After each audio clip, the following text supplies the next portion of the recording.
दोस्तों, त्रेता युग में भगवान श्री राम के भक्तों में सबसे ऊपर जिसका नाम है, वह पवन पुत्र हनुमान है। दोस्तों, महाबली हनुमान को बाल ब्रह्मचारी कहा जाता है। हालांकि पुराणों में उनके विवाह का वर्णन है, जहां उन्हें भगवान सूर्य भगवान की पुत्री सुवर्चला से विवाह करना पड़ा था। किंतु ये विवाह केवल उनकी शिक्षा पूर्ण करने के लिए था, और इसके अतिरिक्त उन दोनों में कोई और संबंध नहीं रहा। दोस्तों, इसके अतिरिक्त हनुमान के एक पुत्र मकरध्वज का भी वर्णन रामायण में मिलता है। अब सवाल यह उठता है कि बाल ब्रह्मचारी हनुमान पुत्र मकरध्वज का जन्म कैसे हुआ था। दोस्तों, राधे राधे। दोस्तों, आप हमारे YouTube चैनल सनातन ज्ञान भूमि पर नए हैं तो चैनल को सब्सक्राइब अवश्य करें और लाइक करें और दोस्तों में शेयर करें। वीडियो को अंत तक जरूर सुनिएगा। दोस्तों, हम आपको हनुमान जी के पुत्र मकरध्वज के जन्म के विषय में विस्तार रूप से बताने का प्रयास कर रहे हैं। दोस्तों, रामायण में हनुमान जी के एक पुत्र मकरध्वज का वर्णन मिलता है। दोस्तों, मकरध्वज के जन्म कथा इस प्रकार है कि रावण का भाई अहिरावण अपनी माया से श्री राम और लक्ष्मण का हरण कर लेता है। दोस्तों, रामदल में जब सबको पता चला कि श्री राम और लक्ष्मण शिविर में नहीं है, तब सभी लोग चिंतित हो जाते हैं। दोस्तों, तब विभीषण के द्वारा यह पुष्टि की जाती है कि प्रभु श्री राम और लक्ष्मण दोनों भाइयों को अहिरावण पाताल लोक ले गया है। दोस्तों, तब हनुमान जी उन्हें मुक्त करने के लिए पाताल लोक को जाते हैं। हनुमान उन्हें मुक्त करवाने पाताल लोक हो जाते हैं तो उन्हें वहां एक वानर द्वार की रक्षा करते हुए दिखाई देता है। दोस्तों, तब हनुमान जी एक वानर को इस प्रकार अहिरावण के महल की रक्षा करता देख आश्चर्यचकित रह जाते हैं। दोस्तों, साथ ही उस युवा वानर को देखकर हनुमान के मन में अनायास उसके प्रति स्नेह की भावना जग जाती है। दोस्तों, हनुमान जी उसके पास जाते हैं और उसका परिचय पूछते हैं। एक अन्य वानर को पाताल में अपने समक्ष देखकर वो युवा वानर भी आश्चर्य से भर जाता है। दोस्तों, किंतु अतिथि समझकर वो हनुमान से कहता है, हे कपिश्रेष्ठ, मेरा नाम मकरध्वज है और मैं पवन पुत्र हनुमान का पुत्र हूँ। दोस्तों, उसे इस प्रकार बोलते देखकर हनुमान अत्यधिक क्रोधित हो जाते हैं और कहते हैं, हे युवक, तुम वेशभूषा से ज्ञानी लगते हो, किंतु तुम्हें इस प्रकार असत्य वचन नहीं बोलना चाहिए। हनुमान तो बाल ब्रह्मचारी है, फिर तुम उनके पुत्र किस प्रकार हो सकते हो।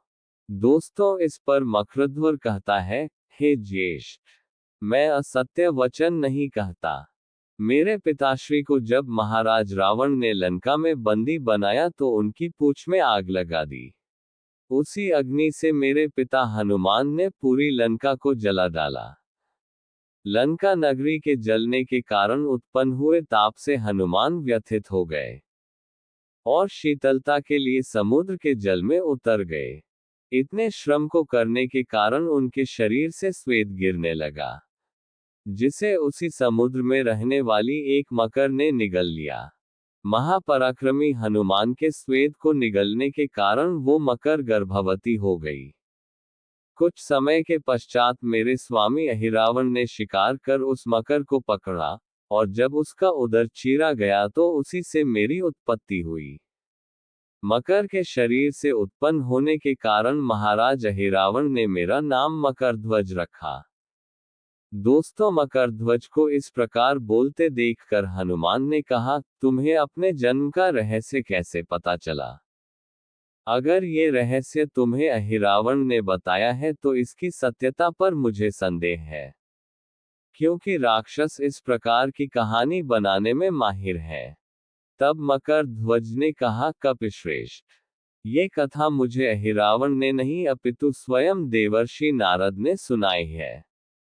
इस पर हनुमान ने कहा, अगर ये कथन देवर्षि का है तब तो ये निश्चय ही सत्य होगा।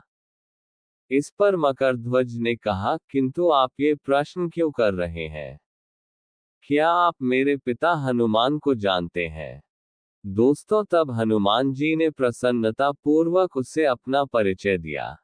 अपने पिता को अपने सामने देखकर मकरध्वज उनके चरणों में गिर पड़ा। हनुमान ने उसे अपने हृदय से लगाया और कहा कि अहिरावण उनके आराध्य श्रीराम और उनके भाई लक्ष्मण को पाताल लोक लेकर आया है। उन दोनों को छुड़ाने के लिए पाताल लोक में जाना होगा। किंतु मकरध्वज उन्हें रोकते हुए कहता है, हे पिताश्री, मैं विवश हूँ, अगर आप अंदर जाना चाहते हैं तो आपको मुझसे युद्ध करना होगा।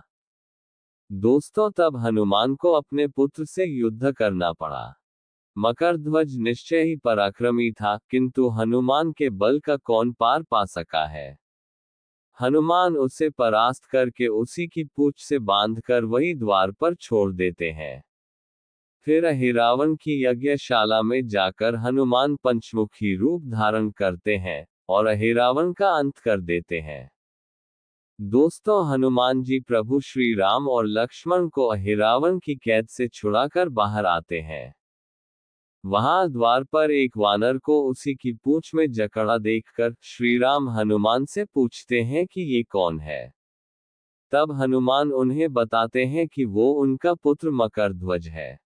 ये जानने के बाद श्री राम उसे कैद से मुक्त करते हैं और वही उसका राज्याभिषेक कर मकरध्वज को पाताल लोक का राजा बना देते हैं। दोस्तों देश में मकरध्वज के कई मंदिर हैं, जिसमें से प्रमुख मंदिरों में पहला गुजरात के पोरबंदर के ओढ़ादार गांव में है। मकरध्वज का एक मंदिर गुजरात के ही कच्छ जिले के शनकोदर में स्थिर है, जहां हनुमान और मकरध्वज की साथ में पूजा की जाती है। इसके अतिरिक्त ग्वालियर मध्य प्रदेश और राजस्थान के बीव में स्थित मकरध्वज बालाजी मंदिर प्रमुख है। दोस्तों ये जानकारी अच्छी लगी हो तो कृपया वीडियो को लाइक करें, चैनल को सब्सक्राइब करें और कमेंट में जय श्री राम अवश्य लिखें। धन्यवाद।